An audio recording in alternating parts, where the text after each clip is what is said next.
ऋषियों ने यह सुनकर सूत जी से पूछा, यदि भक्ति से ज्ञान और वैराग्य उत्पन्न होते हैं, तो फिर क्या केवल ज्ञान से भगवान को प्राप्त किया जा सकता है?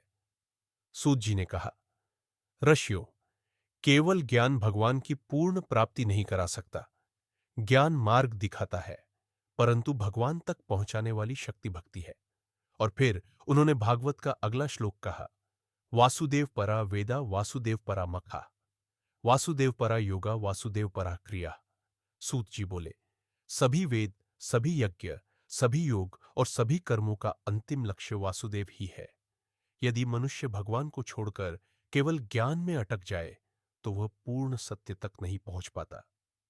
आर्षि ध्यानपूर्वक सुन रहे थे।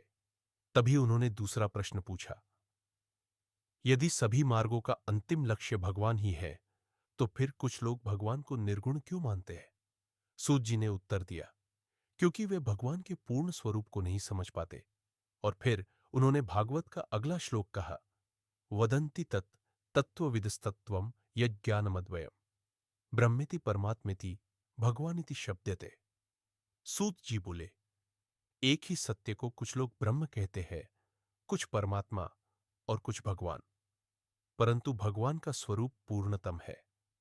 आर्षियों ने यह सुनकर एक और प्रश्न पूछा, यदि भगवान का स्वरूप पूर्णतम है, तो फिर उनके नाम का महत्व इतना बड़ा क्यों माना गया है?